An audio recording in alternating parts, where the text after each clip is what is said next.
Well, hello, hello, hello. How is everyone doing? Thank you so much for being here and taking this journey with me. First of all, let me start off by saying if you had asked me 5, 10 years ago if I would have been here speaking before you, I would have said no. You know what? As a matter of fact, it wouldn't have been no, it would have been hell no. Okay. But I am here to tell you that I am here today before you as a direct result of creating unshakable self confidence. That's right, unshakable self confidence. You may say to yourself, well, Jackie, why is that important?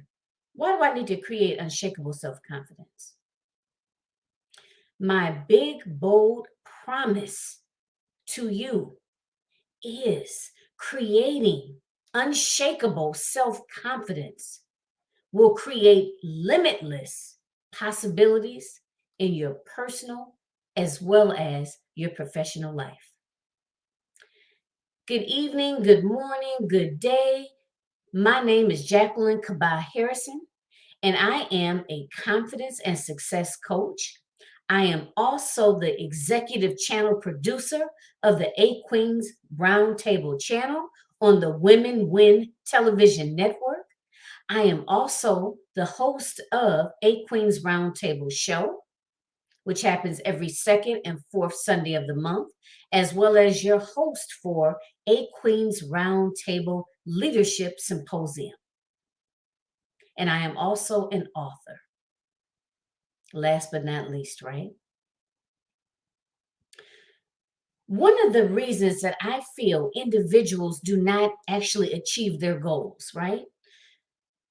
Because what I'm talking to you about today is the number one reason or the number one key to success.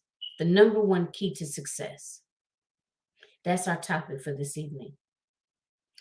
The number one reason I feel that individuals don't achieve their goals is because they lack belief in themselves, right? They don't feel that they have what it takes.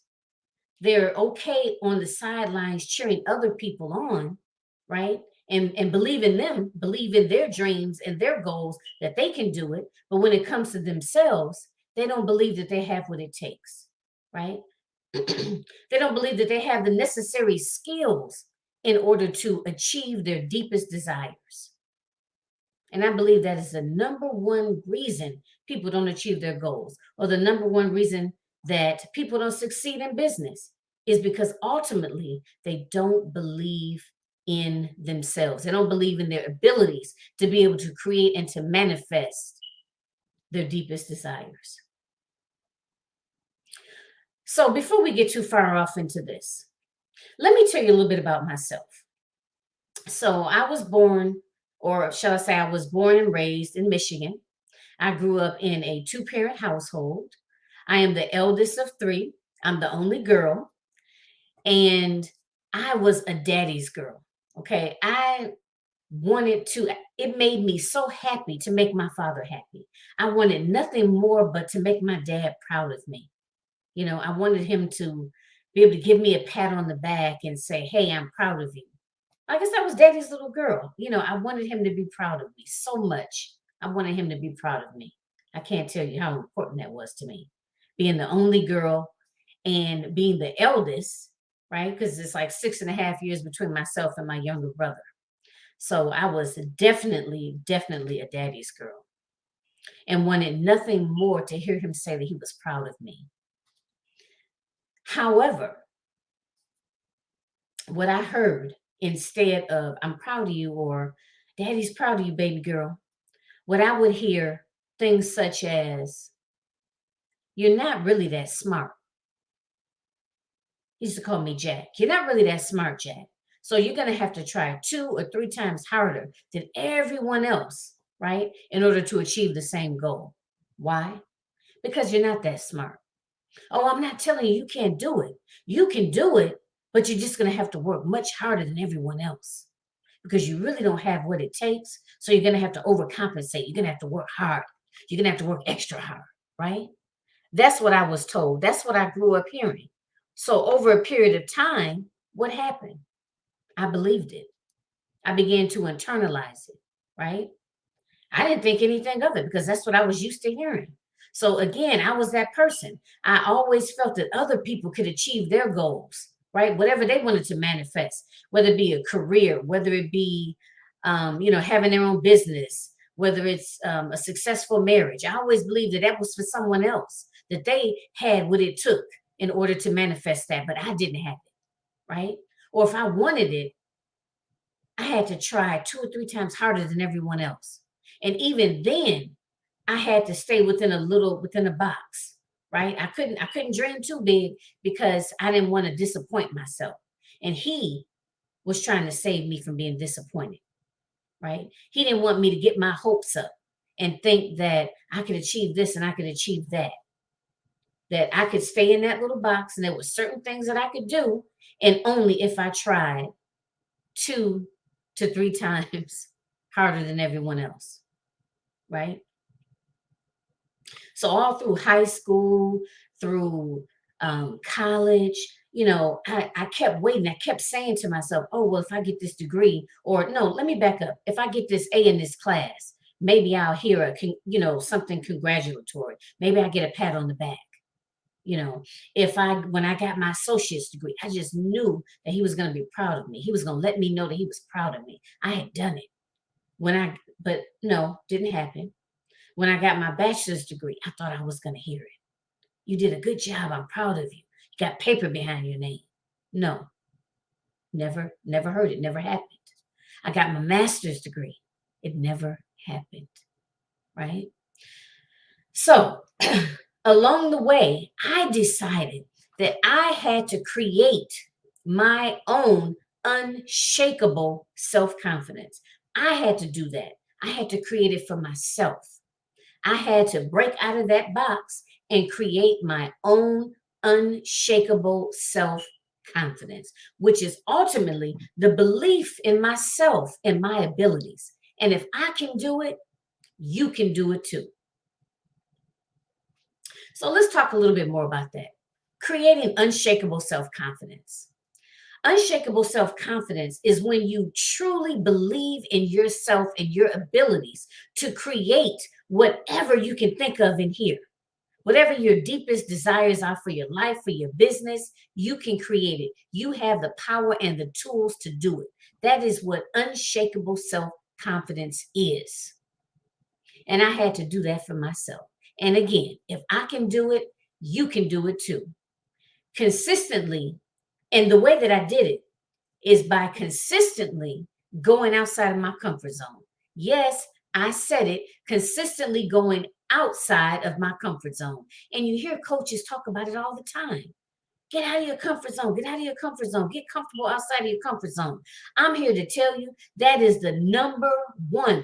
That is not the only tool that I use, but that is the number one tool that I use to create unshakable self-confidence, was getting comfortable outside of my comfort zone. Okay? So yes, you are going to have to get comfortable outside of that comfort zone, right? If you want something different, you want to achieve something different, you have to do something different. Get outside of your comfort zone. Now let me tell you how I did it. I am a dancer. I have danced since I was, I don't know, maybe 4, 5, 6 years old. I've done tap, I've done jazz, I've done modern, right? I've done gymnastics, I've done ballet, the whole gamut. But I was never exposed to West African dance until I was in my mid 20s. And at that time, it was a friend of mine that I went to college with that introduced me to it. And it was so interesting because it was like nothing I had ever experienced in my life. Nothing I had ever experienced. I considered myself a dancer. Like I said, I had been dancing for many years and had been known to be able to, be a good dancer. Not with West African dance. It was something totally new to me. It was like I had 2 left feet. It was almost as if I didn't even know how to dance. It was like I was starting from scratch. All of the movements were different. It was nothing I had ever seen. The different combination, the different opposing hands and arms, and the different timings of the rhythms. It was the movements themselves was like nothing I had ever seen before. Also, dancing to live drum music. I had, first of all, I hadn't even heard African music before, whether it be contemporary, whether it be pop music, whether it be live drumming. I had never heard it before. So I had to learn how to dance to the rhythms. I had to learn how the dances fit with the rhythms, right? I had to learn the meanings behind the dances. Who does the dance? Why do they do it? When do they do it? Right? I had to learn because African music is very polyrhythmic. And oftentimes when you are dancing, your hands, your head, your feet may be dancing to different beats within that same rhythm, right? And then you add in there dancing with other individuals, right? I'm not just dancing by myself. So I'm also paying attention to the individuals around me to dance in unison, as well as making sure that I'm listening to the drums, right? That I am dancing within the rhythm, as well as singing along with dancing. So that's a lot going on. And that is nothing. I was not used to that at all. When I'm telling you in dance class, they would be going this way, I would be going that way. Where I would always be 2 or 3 beats behind everybody else. Because again, I was getting to learn the rhythms and the movements and how they fit, how they connected with the rhythms. Also, I was always really, really shy. I didn't want anyone to see me. So I would always, how in the dance studios they have those high poles. I would always find one of those and I would kind of hide behind it because I didn't want to look at myself in the mirror. I didn't want to look at myself. Or either I would find a tall person because I'm like 5'1". I would find a tall person and I would get behind them, right? So I couldn't see myself in the mirror because I didn't want to look at myself. I was embarrassed. And I definitely didn't want anybody else to see me dance and to see me mess up and be off beat, right? But I kept going. I kept going. I kept going. No matter how much I messed up, I kept going. I continued to what I call embarrass myself and to feel, like, oh my God, you got 2 left feet. You've been dancing all your life, but you can't do this. You can't master this, right? Starting all over. But I continued to go because the end result, I wanted to learn the dances. I had seen other people do these dances and they did it with such confidence, with such grace, with such femininity. And I wanted that. I wanted to learn that. So my need to learn that for those reasons was greater than my need for not wanting to be embarrassed or for feeling like I got 2 left feet. So I kept going. I kept going. There was a lot of times I was a little embarrassed, but I was like, hey, whatever, I'm here to learn. Right. And I kept doing it. But what I didn't realize at the time was I was creating my own unshakable self confidence. I was teaching myself how to believe in me, how to believe in my abilities. I was teaching myself to trust in myself, to believe in myself, to believe that whatever goal there is out there, I don't care how big or how small it is. If I wanted it, I went after it, I could do it. And I proved that to myself over and over again each time I took a West African dance class. Because you have to remember, there's there's hundreds of different dances and rhythms, different teachers, different styles. It was a lot to learn, but I began to trust in myself. So you know what that taught me is that I can handle whatever comes my way. I can handle whatever comes my way. I got this, right? I got this. I don't care if I have to, who I have to connect with, what I have to learn, the research I have to do, if it may take me a little bit longer. I know and believe in myself that you got this, girl. And that's what learning West African dance did for me. That's what continuously going outside of my comfort zone did for me. I began to believe in myself and my abilities. That is how I created unshakable self confidence. And if I can do it, you can do it too. My name is Jacqueline Kaba Harrison, And again, I thank you for allowing me to take this time to come and to share with you. You can find me at Realizing Your Potential, the numbers 123.com. That is my website. You can also go to Jacqueline Kaba Harrison on LinkedIn. You can find me on Facebook as well as Instagram under Realizing Your Potential, the numbers 123.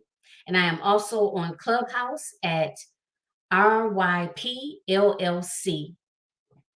Realizing Your Potential. It's the initials. So please don't hesitate, reach out to me. I love to have that conversation. All right. Thank you again, everyone. Take care.